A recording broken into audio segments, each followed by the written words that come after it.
it was a learning process to live life as a man. I mean, I always had that internal knowledge of something isn't right. My inner identity doesn't match my outer. But even with coming into my own truth, there are still so many deeply ingrained societal expectations of men that I slowly had to learn over time.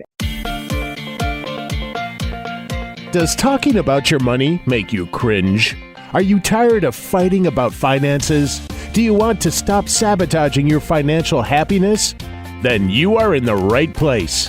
Welcome to Breaking Money Silence, a podcast series aimed at helping all of us talk more openly about money. Your host, Kathleen Kingsbury, is a wealth psychology expert who is doing what she does best, speaking about taboo topics. International speaker, author, and founder of KBK Wealth Connection, Kathleen understands money and our relationship with it. Over the past decade, she has empowered thousands of people to break money silence at home and at work. Now, here is Kathleen. I am really excited to have our next guest on Breaking Money Silence. I met him at a conference recently, and we had a brief but very impactful conversation. His name is Rei Lemashov. He is a practice management consultant for a regional wealth advisory firm. And we started talking about Rei's transition. When he started working in the industry, was living as a woman, and at age 25, he came out as transgender man and then underwent medical gender confirmation. He now uses his experience to promote intersectional diversity and inclusion and be an advocate on behalf of the LGBTQIA plus community. And I think in a few moments, he was able to open my eyes to looking at things a little bit differently. So I wanted to bring that conversation to our audience. So welcome, Rei, to Breaking Money Silence. Thank you so much for having me. I'm excited to be here. Yeah, I'm excited to have this conversation and learn more from you. So, I'll be honest and transparent to the audience. We were tossing back and forth a couple of different myths, and there's a bunch we could have landed on, but we landed on busting the myth wide open that men find it easy to ask for a raise. So, Rei, tell me a little bit about why you think that's a myth, and then we'll just kind of see where the conversation goes. Absolutely. I think a lot of that stems from the patterns of behavior that are encouraged for men and women in the workplace and how those behaviors are viewed by management. One thing that I talk about a lot in my work as an advocate for the LGBT plus community in the workplace is my own experience of what managers encouraged in me when I was a young woman in finance versus when I was now a young man in finance. And a lot of that carried over into my one-on-one discussions with managers and one-on-one discussions with hiring managers, particularly when we began negotiating salaries. And I believe that it was anticipated that I would be significantly more aggressive than I was when it came down to the nickel and diming of finding the right salary. It's so fascinating because there's research out there that a woman is perceived differently when she negotiates her salary versus a man. And what you're talking about is that you've had the experience of negotiating a salary, identifying as a woman or being a woman, and also, more with your true self as a man. So say a little bit more about what you picked up on in terms of the differences, because it's a real interesting kind of window into how people perceive us in our relationship with money and how that then impacts us. Sure. Well, both times that I have negotiated salaries, I was negotiating with a woman across the table. Okay. So I can't speak too much as to how the gender of the person across from me necessarily influenced the decision making.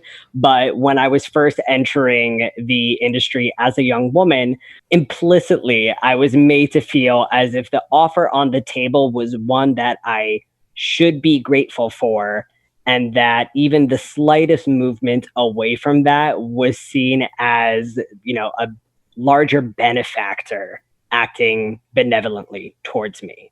Whereas more recently, when I began renegotiating my salary and asking for a raise, there was a much wider playing field. And when we eventually came to a settlement and the papers were signed, a comment was made that they were surprised I did not push further because they were willing to have even more room on the higher side of things. And I was coming from a past experience where I was thrilled to have gotten as far as I did already. It was an experience that would have never been open to me 2 years ago. And the realization of, wow, this is the playing field that men are given versus the playing field of women. There's this whole notion of the boys club Is in business, is it and real? Ray, is it real? The boys club?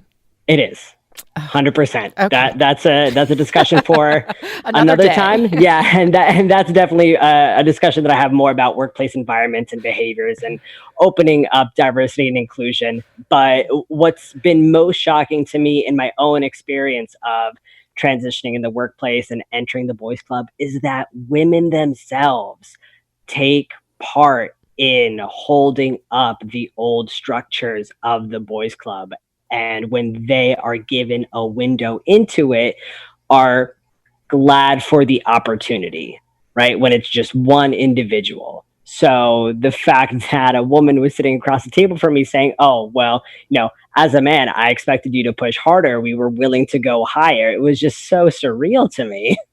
So there's a lot to unpack there. So first of all, when you were negotiating the first time and the second time, was it the Mhm. same woman sitting across the table or two different women? No, it was two different women. Yeah. Okay.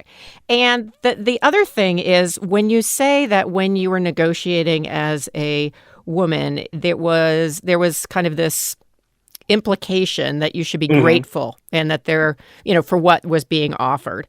Right. Can you think back as to, how did you pick up on that? Was it particular language that they used that was different than when you were negotiating as a man? I would say mostly body language and a little bit of reading between the lines in actual spoken language. It was the pursing of the lips, the shift in the chair, the very closed off yet authoritative positioning across the table. Whereas the second time around, there was a lot of leaning in. It was more open. Movements were more fluid. It was jovial almost. So I felt encouraged and empowered to continue pushing, but it was almost that thrill of, oh man, I don't know if it's going to work. And now it worked. So I better just cut my losses and get out while I'm ahead. Yeah, I think a lot of people have felt that way in terms of negotiation. And what's interesting, and we won't know because we don't have those two women to interview today, is if they had a different perception or if they were even aware that maybe their body language was different. You certainly experienced it differently. Could there be anything else that had come into play? I mean, sitting there as somebody who is a woman negotiating and knowing that you're not feeling like you're being your true self, do you think that got in the way at all? Or do you feel like that's really not part of this conversation? It's very possible, because I will say the two women I spoke with were of a similar age and therefore a similar age difference to me. Hmm. They were coming from the same industry. I'm not sure of their individual lengths of service in the industry. But one thing that I talk about a lot is my experience after coming out. I uncovered so many parts of my personality that I had buried in the interest of continuing this facade of living my life as a woman and feeling like I had no other options. So I better do the best I can with the cards I have been dealt. And Hmm. it's all of that extra emotional labor that takes resources away from being your true self and forces you to dampen certain parts of your personality just so you can continue on with that facade. Definitely am a lot more outspoken now than I have been previously. Definitely am a lot more confident in personal interactions. But, and I'm sure many, if not the vast majority of your listeners, can relate to the fact that imposter syndrome is real. And it is most prevalent when we are in those high stakes, high pressure situations like quarterly reviews and salary negotiations. Right, right. And so it's interesting that as you became, not surprising that as you became more authentically you, you developed confidence, you're more outspoken because it sounds like part of your personality, probably why we connected. We both have the gift for gab. But there's one thing I want to explore another area too, but there's one thing that I don't want to leave untouched. The comment you made about women taking part in the idea that there's an old boys network. I don't think I'm paraphrasing that correctly, but you just said something about that. So I would love to know how women kind of collude with that and what, from your perspective, we might be able to do differently. Right. I always like to add the preface when I make these comments that I am a brand new benefactor of white male privilege. So any comments that I make is with the full knowledge I benefit from these systems now that I pass as a white man full time, and more often than not, I pass it straight. So there's a lot of levels there. But what I have found, both in my own interactions when I was living life as a woman in a predominantly male industry, and now as a man in that industry who interacts with primarily men and occasionally women, when I see women engage with groups of men as the only woman in the room, they tend to ingratiate themselves to the boys club and act like, no, I'm cool. I'm not like the other girls. I can totally hang with this. I can be a part of this. And inadvertently or not, as they are trying to just look out for themselves in that situation, wind up further holding up the pillars that support the old boys club. You know what I mean? Yeah, it's kind of like morphing yourself to fit into a group. And if the group is all men but you're going to act like one of the boys. If the group is all women and you're a woman, it's going to be, doing, for lack of a better word, chick stuff or things that women would do together. Sure. To an extent, the first part of that, yeah, absolutely. If they're all men, you're going to adjust yourself because it probably is in your own best interest, but at the same time, you're supporting that old boys club. When there are more women in the room, if they're, 2, 3, 5, that's when it feels like, okay, I have the support and the agency to really hold true to my values rather than having to check them at the door. So I'm not seen as an outsider. I'm not seen as an outcast. I can interact. I can have, some participation in what's going on here. Sure. And I'm going to use an obvious example, and this may be off base, so you can let me know. But, I know for myself, or I'll speak about my own experience, if I'm hanging out with a bunch of guys and we're mountain biking or skiing, I definitely tap into the side of myself that is much more masculine. I tend to swear more, even though my husband doesn't swear. I don't know what that's about for me. Whereas, I'm also very comfortable hanging out with all women or mixed groups. And so, I'm wondering if, when you look at financial services, often in leadership, there is one woman with a group of guys, whether that's a bunch of wholesalers, whether that is somebody in leadership, a woman who has made it to a different level than some other women have made it. That in some ways, I think what you're saying is that the societal expectation or the norms of what guys do when they hang out is reinforced, and that it isn't until we have a couple of people around us. And I imagine this can apply to people of gender, people of color, different sexual orientations, that you start to feel like, well, wait a second, if somebody tells a dirty joke, I'm going to call them on it. It makes me uncomfortable. Something like that. Yeah, and the key difference there is when we are in social groups, when, skiing, playing basketball, hanging out in the sports bar, watching I don't know where you're from, but in this area, we support the Eagles. We're Patriots fans here. That's okay. We'll still be That's buds. okay. I'm open to a diverse set of friends, but the key difference there is that we are socializing, and in the workplace, we are there to earn our income. There is an inherent financial incentive for us to perform in certain ways. And when your ability to provide for yourself, for your family, for your future has that income hanging over it, and you feel like I can't really be myself, I need to perform and earn that paycheck, that's where the real issue comes in. Thank you for that clarification. How do you think this has impacted your career, your transition, and you now being, as you eloquently put it, a brand new beneficiary of white male privilege?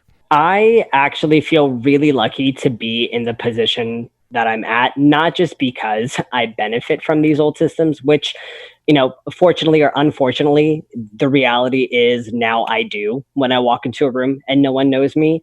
But I have been lucky enough to be empowered in my workplace to step forward and share my experience and to call attention to disparities that are prevalent in the workplace and to try to take my experience from the female perspective, from the male perspective, the polar opposites of masculine and feminine performative behavior in corporate America, and try to arrive at some kind of truth in the middle.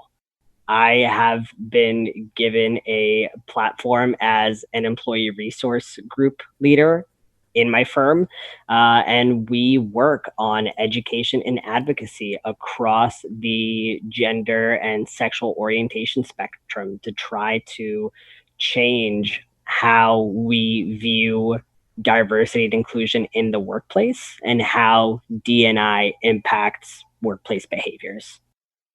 I'm curious how this has impacted you personally. There's the negotiating for a raise, there's the way people perceive you at work, but then there's your personal life. There is my personal life. I touched on this briefly in another comment that I feel so lucky to have had the resources and support from my community to come out and live as my authentic self, because I've uncovered new parts of my personality I didn't even realize that I had been burying for so long in an effort to just conform and deal with the hand I'd been dealt. It was a learning process to live life as a man. I mean, I always had that internal knowledge of something isn't right. My inner identity doesn't match my outer. But even with coming into my own truth, there are still so many deeply ingrained societal expectations of men that I slowly had to learn over time, and were particularly interesting when re-entering the dating field, no longer as a lesbian woman, but now as a queer man. So tell me, because I know you were recently engaged, and of Yes. course, any couple that comes together, the partners have to, whether they're aware of it or not, have conversations about money or figure out how to do this thing called money. And so, how have you, when you were entering the dating world, and now that you're, I guess, officially off the market, Yes. how have you two kind of navigated the financial aspects, and as it relates to, or maybe it doesn't relate to at all, gender? Oh, it definitely does for us. I am recently engaged. I am thrilled to be setting out on a lifelong journey with my partner. But when she and I first met and first began dating, we were both coming from the experience of predominantly dating women. So just as I wasn't completely sure how to carry myself as a man dating a woman for the first time, she hadn't had a lot of experience with men up to that point. So there was definitely navigating the expectations that we see in popular media around who picks up the check at the end of a date. And now it's a conversation that we can joke about, but there were definitely times of serious tension where it was, okay, are you going to feel antagonized and have your masculinity called into question if I pick up the check?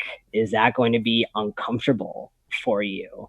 And there definitely was some play, not just with gender and gender roles, but our own backgrounds. I'm first generation American. She is not. I come from a Jewish family. She comes from a Christian background. There are definitely more rigid roles in my past experience than hers. And there is some trepidation around, am I going to make you uncomfortable if we break those down? Now, so who did end up paying for the first time for the check? Do you remember? Uh, to be honest, our first day, I don't. I'm pretty. We were going Dutch the first date because it wasn't until a few weeks later we realized it had in fact been a date. I love that. I love Yeah. that. Because even when I think even nowadays, when we're talking about, feminism and talking about, trying to be more empowered or even female breadwinners, and what do you Mhm. do when you ultimately are going to pay that visa bill, but you are out socially? And, for some husbands, it may or may not be a problem if you pick up that tab. And so it is really interesting question. And so, where did you guys land, if you don't mind sharing, on how you're going to manage those situations, now that you're engaged? Is it still going Dutch? Is it somebody pays over somebody else, or does it depend on the social situation you're in? Yeah, so for going out and having fun with friends or solo, it's pretty much whoever reaches for the check first, and it's not a big deal. Uh-huh. Again, as to queer people who are entering a relationship that seems very straight from the outside gazing in, what we've decided is best for us is an equitable contribution to our household bills and fees. So we break down the money that we need to spend every month. We compare it to the money that each of us earn, and we distribute it pretty equitably on a bill by bill basis. Mhm. Well, I just love that you've had the conversations and you've come up with this plan. I wish all couples would do that, whether they're getting married or whether they're living together. I think it's a really, obviously, if I run a podcast called Breaking Money Silence, I think it's a really valuable conversation. So, what Mhm. advice would you give for, say, financial professionals who are working with couples like you? What can they do to be open and welcoming, and should they even explore gender differences in the conversation? There were a lot of levels to that question, so I'm going to start big and zero in. I think the number one thing that anyone can do when it comes to talking about money, when it comes to diversity and inclusion, when it comes to just engaging their wider communities, is to remember you're aiming for progress, not perfection. When I was talking about myself and my fiance, we did not immediately arrive at those conversations of, here's how we're going to plan our household funds, here's how we're going to spend our money. That took a lot of time and effort, and definitely some passive aggressive texts in between. But we have arrived finally at a system that works for us and our relationship and our household. I try to bring that same amount of patience and compassion to the workplace, that it is hard to change corporate America there, and in international business as well. There are centuries of mindsets and cultural norms that we need to re-examine and slowly take apart. And regardless of how much passion I bring to that project, it is not going to happen overnight. So I think looking at larger trends, whether it's your business as a whole or your relationship with one client, and identify, where can I make a tangible difference for you? And which of those tangible differences is going to be most impactful to you, a member of, my clientele or my business community. and just start there. Start with one thing that feels good, and it snowballs. I love that advice because part of what I know I get caught up in and I see other people getting caught up in is the idea that we have to do it right, that we have to figure it out. Like we have to read a book, then we have to go out and we have to do it right. And, working with human beings and relationships, things aren't right or wrong. So do you have any doable action steps that you could share with our audience? The doable action, and I've turned this into a game with some of my friends and my employees or fellow employees. When we go to an event, the group that we find ourselves talking to the most, we just do a quick glance of who is in that group. And we do a gut check of, are these the people I always engage with? What does this group look like? Are these the people I want to be engaging with? And how can I push myself outside of my comfort zone there?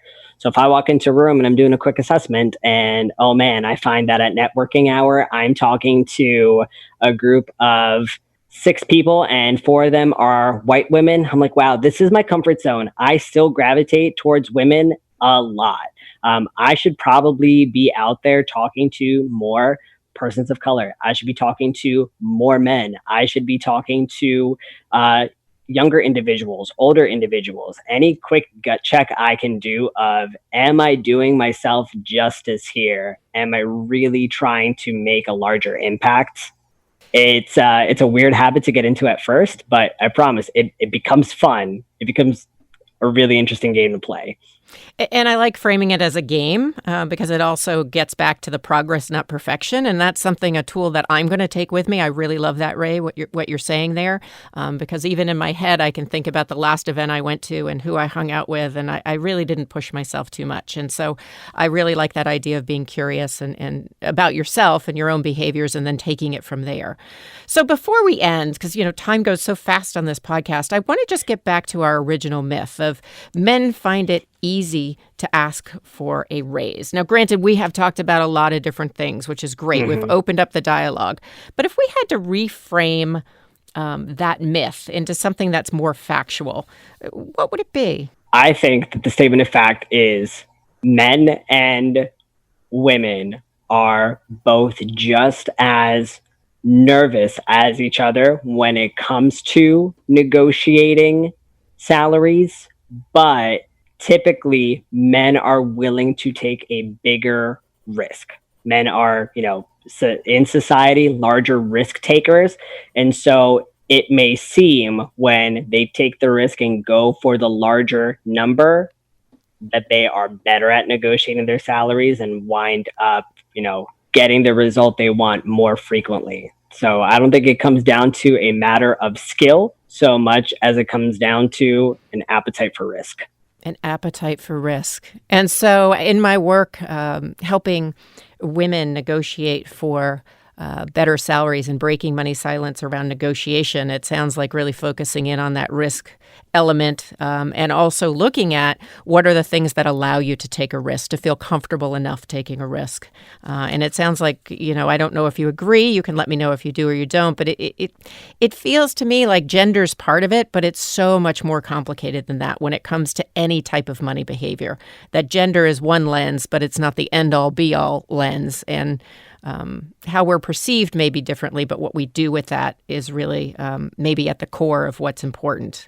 I definitely agree. I think why gender is so easy to point to when it comes to differences is because it's the first lens that we learn as humans. It is so easy to teach a child, boy versus girl. It's more complicated to teach lenses like race, socioeconomic background, life experiences. And that's why we continuously come back to gender as the easy divider, because it's the first one that we learn to identify consistently.